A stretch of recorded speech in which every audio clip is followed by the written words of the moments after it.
Hello दोस्तों, नमस्कार। आइए बात करते हैं एक बहुत ही इम्पोर्टेंट टॉपिक जो अभी हाल का ही ये डेवलपमेंट है। आपका जो ईरान और इजराइल के साथ एक लड़ाई है, ये बहुत ही एक हॉट टॉपिक बना हुआ है। तो आइए समझते हैं कि इस युद्ध का किस हिसाब से भारतीय बाजार या पूरे वर्ल्ड मार्केट के ऊपर इसका इम्पैक्ट पड़ सकता है और हमारा भारत किस हिसाब से इम्पैक्टेड हो सकता है। तो कोई भी कंट्री के अंदर अगर कुछ अनसर्टेन सिचुएशंस अराइज होती हैं, वहाँ पे कुछ अगर अनरेस्ट सिचुएशंस क्रिएट होती हैं, तो वो पूरे वर्ल्ड के ऊपर किस हिसाब से इम्पैक्ट डालेंगी, वो इस बात पे डिपेंड करता है कि वो क्या इंपोर्ट करती है और वहाँ से क्या एक्सपोर्ट होता है। और उसके साथ जो पूरे वर्ल्ड मार्केट के अंदर जो बिजनेस का रिलेशन है, वो किस परसेंटेज में है और किस चीज़ का है। तो देखिए, जो ईरान है ना, वो मिडिल ईस्ट कंट्री का पार्ट है और पूरे मिडिल ईस्ट में ऑयल का जो सप्लाई है, जो प्रोडक्शन है, वो काफ़ी ज़्यादा होता है। और पूरा वर्ल्ड एक तरीके से माने तो अमेरिका वैसे और जो रसिया है, वहाँ भी ऑयल का प्रोडक्शन बहुत ज़्यादा होता है। लेकिन ये मिडिल ईस्ट एक हब है ऑयल प्रोडक्शन का। और ये पूरे पूरे वर्ल्ड को ये एनर्जी की सप्लाई करते हैं, यानी कि क्रूड ऑयल को सप्लाई करते हैं। तो ये पूरा एक ओवरहैंग है। इससे क्या होगा कि पूरा जो आपका क्रूड का प्राइस है वो बढ़ जाएगा। तो अभी अगर हम इंडियन कंटेक्स्ट में बात करें, तो यहाँ पे एक इलेक्शन का ओवरहैंग बना हुआ है। तो अभी कुछ लोगों का ये मानना है कि बीजेपी 400 पार कर जाएगी, कुछ लोगों का मानना ये है कि लोगों को तो लग रहा है कि बीजेपी जीतेगी, तो बीजेपी के जो वोटर है वो आएंगे ही नहीं वोट देने। तो बीजेपी को ये एहसास दिलाना बहुत ज़रूरी है कि हम जीत तो रहे हैं, लेकिन आपको वोट देने आना बहुत ज़रूरी है। तो बीजेपी को ये वाकई में करना होगा, अदरवाइज जो बीजेपी के जो वोटर होते हैं ना, उनको लगेगा अरे बीजेपी तो जीत रही है, हम क्यों वोट देने जाएं। तो ठीक है, ये अपना अपना चॉइस हो सकता है, लेकिन हाँ, वोट देना बहुत ज़रूरी है आपके देश के विकास के लिए, आपके अपने विकास के लिए, आपके अपने हित के लिए। तो जिस भी पार्टी को आप सपोर्ट करते हो, वोट देने जरूर जाएं। आइए बात करते हैं अब अभी एग्जिस्टिंग टॉपिक के ऊपर।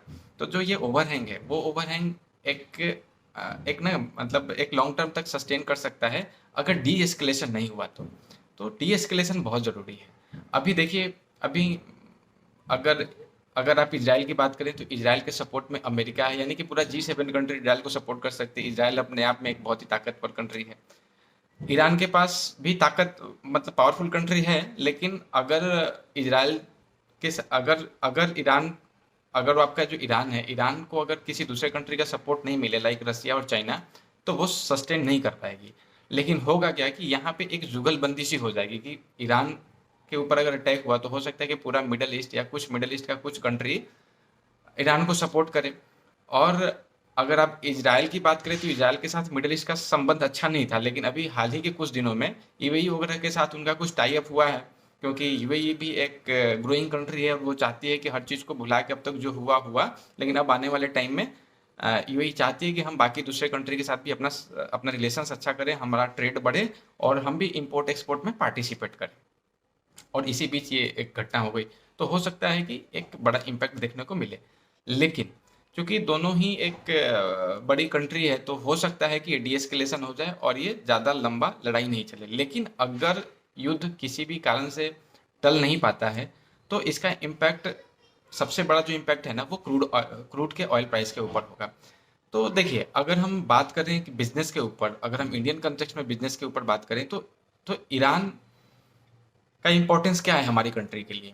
तो देखिए, जो आपका ईरान के ऊपर ईरान जो डेली प्रोडक्शन करता है क्रूड ऑयल का, वो 30 लाख बैरल पर डे करता है, जिसके अंदर वो 12 लाख बैरल पर डे वो एक्सपोर्ट करता है। और उस 12 लाख पर बैरल के अंदर, पर डे के अंदर, जो 50% है वो चाइना को एक्सपोर्ट होता है। तो चाइना भी इससे इम्पैक्ट होगा। तो चाइना हो सकता है कि इनडायरेक्टली ईरान को सपोर्ट करे।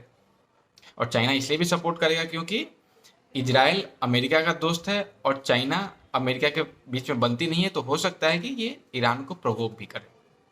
तो ये तो हो गई अपना स्ट्रेटेजिक बातें कि चाइना क्या कर सकता है, रशिया क्या कर सकता है। तो वो हर होता होता ये है ना कि अगर मेरा कोई कोई अगर इनेमी है, अगर मेरा इनेमी कोई कोई सामने वाला है, तो अगर मतलब होता नहीं कि दोस्त का दोस्त दुश्मन होता है।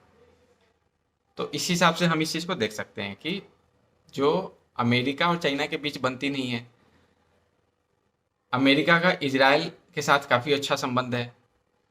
तो हो क्या सकता है कि अमेरिका डायरेक्ट तो यूएस के जो चाइना है डायरेक्ट यूएस के साथ तो लड़ेगा नहीं, लेकिन वो प्रोवोक कर सकता है ईरान को कि तुम इजराइल के साथ लड़ो, हम तुम्हें सपोर्ट करेंगे। तो वो इनडायरेक्टली अमेरिका और इजराइल दोनों को थोड़े टाइम के लिए इंटरप्ट कर सकता है। वहाँ के जो जो जो भी एक इकोनॉमिक साइकिल्स है जो एक अप ट्रेंड में आया हुआ है, उन चीज़ को ये प्रॉब्लम में डाल सकता है। तो आइए एक्सपोर्ट के ऊपर हम लोग बात कर रहे थे कि ये 30 lakh barrel per day produce करता है, उसके अंदर जो इसका 12 लाख बैरल पर डे ये एक्सपोर्ट करता है, जिसके अंदर 50% ये चाइना को एक्सपोर्ट करता है। अब इसके अंदर जो ऑयल के प्राइसिंग के ऊपर तो फर्क पड़ेगा ही पड़ेगा।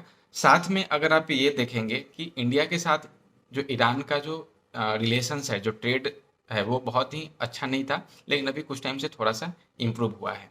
अब इसके अंदर जो इंडिया है, इंडिया से जो ईरान है वो क्या इंपोर्ट करती है? वो इंपोर्ट करती है जैसे चाय, मतलब टी इंपोर्ट करती है, शुगर इंपोर्ट करती है, और राइस का सबसे बड़ा इंपोर्टर है ईरान। मतलब भारत से सबसे बड़े क्वांटिटी में ईरान को राइस एक्सपोर्ट होता है। इंडिया का इंपोर्ट करती है तो इंडिया उनसे ड्राई फ्रूट्स इंपोर्ट करती है, क्रूड ऑयल इंपोर्ट करती है, और केमिकल्स इंपोर्ट करती है। तो बिजनेस के ऊपर बहुत ज़्यादा इम्पैक्ट नहीं आएगा, भारतीय बाजार के ऊपर बहुत ज़्यादा इम्पैक्ट नहीं आएगा, लेकिन चूंकि G7 कंट्रीज के अंदर इन्वॉल्व होगी तो एक डिस्टर्बन सा आएगा, सप्लाई चेन इम्पैक्ट होगा, तो उसका असर तो पड़ेगा ही पड़ेगा।